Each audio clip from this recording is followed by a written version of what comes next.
आप वो बना सकते हैं जो आप चाहते हैं अगर आप इन 4 आयामों को एक दिशा में रखते हैं और कुछ समय तक उन्हें उसी दिशा में स्थिर रखते हैं। अब उन्हें विश्वास है कि शिव उनके लिए ये करेंगे और ऐसा होगा।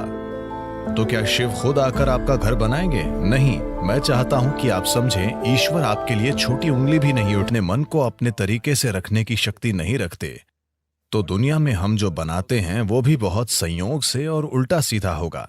तो अपने मन को अपने तरीके से बनाना ही दुनिया को अपने तरीके से बनाने का आधार है। योग विद्या में एक अद्भुत कहानी है। एक दिन एक आदमी टहलने निकला। वो लंबी सैर के लिए गया। संयोग से अनजाने में वो स्वर्ग में चला गया। सौभाग्य है ना? वो बस टहलते हुए स्वर्ग जा पहुंचा। इस लंबी सैर के बाद वो थोड़ा थक गया था, इसलिए उसने सोचा, अरे मैं थक गया हूं, काश मैं कहीं आराम कर सकता। उसने चारों ओर देखा। वहां एक अच्छा पेड़ था जिसके नीचे बहुत ही गद्देदार घास थी। वो सब इतना अच्छा था कि वो गया और वहीं लेटकर सो गया। कुछ घंटों के बाद वो जागा। अच्छी तरह से आराम मिल चुका था तो उसने सोचा, अरे आराम तो मिल गया, पर मैं भूखा हूं, काश मेरे पास खाने के लिए कुछ होता। और उसने उन सभी अच्छी चीजों के बारे में सोचा जिन्हें वो अपने जीवन में खाना चाहता था, और तुरंत ही वे सारी चीजें उसके सामने आ गईं। आपको यह समझने की जरूरत है कि वहां की सेवा ही ऐसी है। भूखे लोग सवाल नहीं पूछते। खाना आया और उसने खाया। पेट भर गया। फिर उसने सोचा, अरे मेरा पेट भर गया है, काश मेरे पास पीने के लिए कुछ होता। सभी अच्छी चीजें जो वो पीना चाहता था, उसने उनके बारे में सोचा और वे सभी उसके सामने आ गईं। पीने वाले भी सवाल नहीं पूछते, तो उसने पी लिया।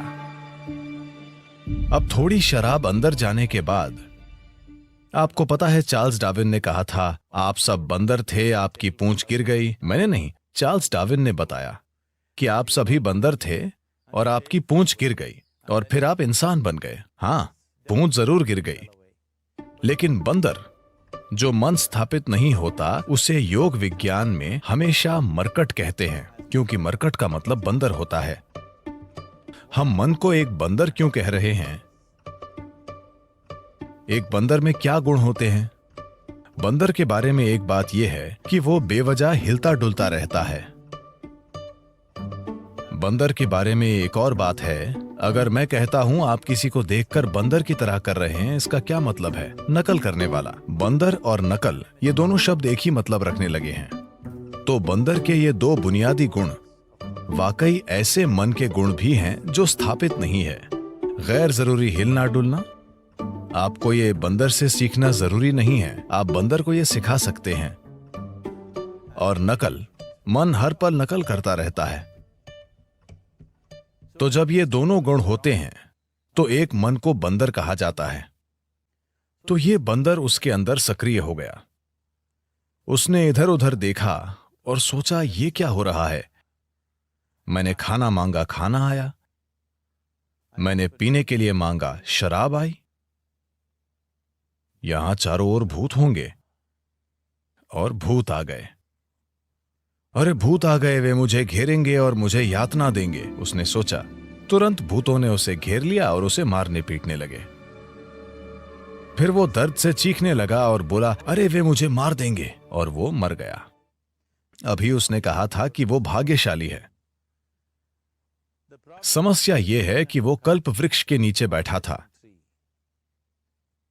उसने खाना मांगा, खाना आ गया। उसने पीने के लिए कहा, शराब आई। उसने भूतों की बात की, भूत आए। उसने पिटाई मांगी, पिटाई मिली। और उसने मौत मांगी, वो मर गया। अब जंगल में इन कल्प वृक्षों की तलाश में मत जाना।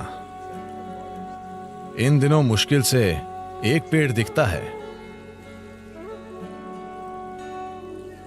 एक अच्छे से स्थापित मन, एक मन जो संयुक्ति की स्थिति में होता है, उसे कल्प वृक्ष कहते हैं।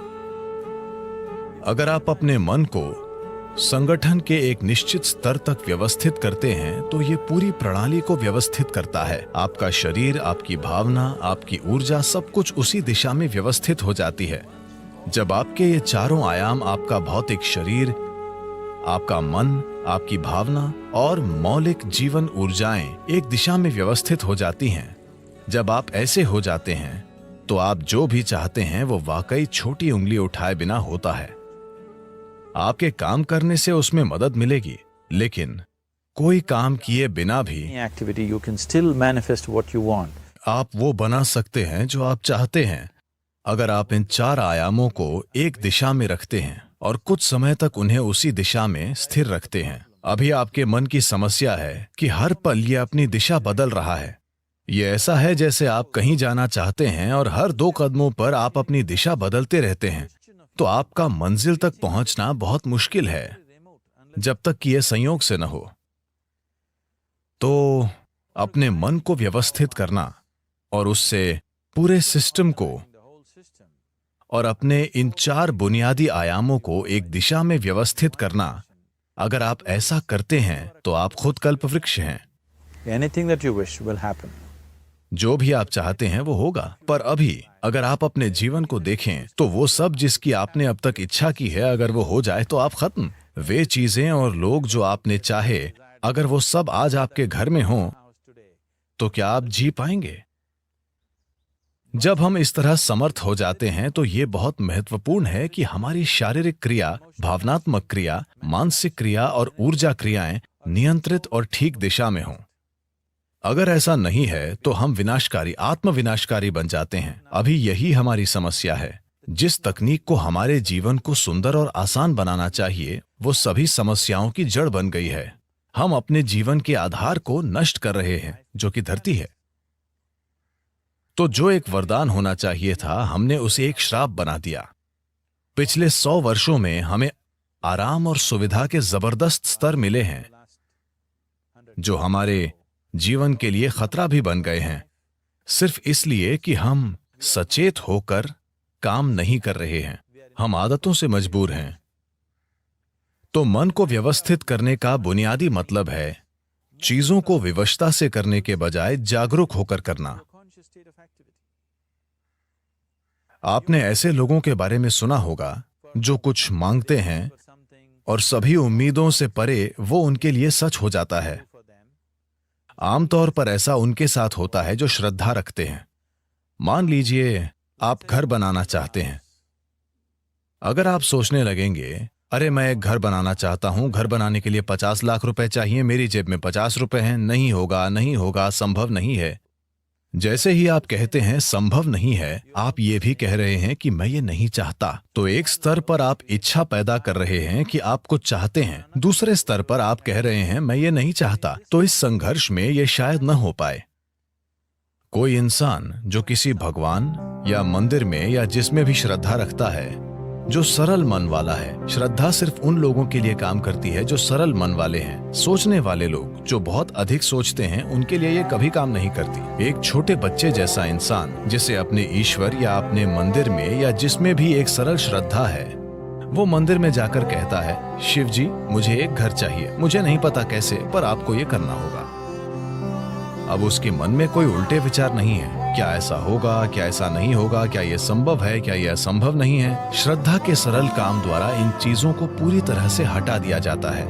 अब उसे श्रद्धा है कि शिव उसके लिए ये करेंगे और ऐसा होगा। तो क्या शिव खुद आकर आपका घर बनाएंगे? नहीं। मैं चाहता हूं कि आप समझें, ईश्वर आपके लिए छोटी उंगली भी नहीं उठाएंगे। जिसे आप ईश्वर कहते हैं, वो सृष्टि का स्रोत है। एक निर्माता के रूप में उन्होंने जबरदस्त काम किया है, कोई प्रश्न नहीं है। आप इससे बेहतर सृष्टि सोच सकते हैं? अभी जो भी है उससे बेहतर सृष्टि की क्या कोई कल्पना कर सकता है? तो एक निर्माता के रूप में उन्होंने बेहतरीन काम किया है। पर अगर आप चाहते हैं कि जीवन आपके हिसाब से चले, क्योंकि अभी आपकी खुशी और आपकी खुशहाली की बुनियाद यह है, अगर आप दुखी हैं तो सिर्फ और सिर्फ इसलिए आप दुखी हैं कि जीवन वैसे नहीं चल रहा जैसे आप चाहते हैं। बस यही बात है। तो अगर जीवन आपके हिसाब से नहीं चलता तो आप दुखी होते हैं। अगर जीवन आपके हिसाब से चलता है तो आप खुश होते हैं। ये इतना सरल है। तो अगर जीवन को आपके हिसाब से चलना चाहिए तो सबसे पहले आप कैसे सोचते हैं, आपकी सोच में कितना फोकस है, आपके विचार में कितनी स्थिरता है और विचार प्रक्रिया में कितनी ऊर्जा है, इससे तय होगा कि क्या आपका विचार एक सच्चाई बनेगा या सिर्फ एक विचार रहेगा। ये इससे भी तय होगा कि आप उल्टे विचार बनाकर उस विचार के लिए रुकावट नहीं पैदा करते।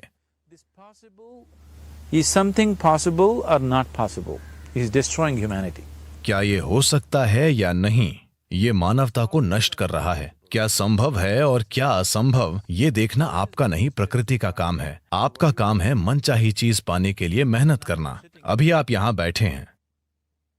अगर मैं आपसे 2 सरल प्रश्न पूछूं, मैं चाहता हूं कि आप बस सुने और उत्तर दें। आप जहां बैठे हैं क्या वहां से उड़ सकते हैं? आप कहेंगे नहीं। क्या आप यहां से उठकर चल सकते हैं? आप कहेंगे हां। इसका आधार क्या है कि आप उड़ने के लिए नहीं और चलने के लिए हां कहते हैं? आधार है जीवन का अनुभव। कई बार आप उठकर चले हैं, कभी उड़ान नहीं भरी। या दूसरे शब्दों में, आप जीवन के पिछले अनुभव को आधार बनाकर यह तय कर रहे हैं कि कुछ संभव है या नहीं। या दूसरे शब्दों में, आपने तय किया है कि अब तक जो नहीं हुआ वो भविष्य में आपके जीवन में नहीं हो सकता है। यह मानवता और मानवीय भावना का अपमान है। इस धरती पर जो अब तक नहीं हुआ वो कल हो सकता है। इंसान इसे कल एक सच्चाई बना सकते हैं। तो क्या संभव है और क्या असंभव, यह देखना आपका काम नहीं है। यह प्रकृति का काम है। प्रकृति तय करेगी। आप बस देखिए कि आप वाकई क्या चाहते हैं और उसके लिए मेहनत कीजिए। और अगर आपका विचार एक शक्तिशाली तरीके से तैयार होता है बिना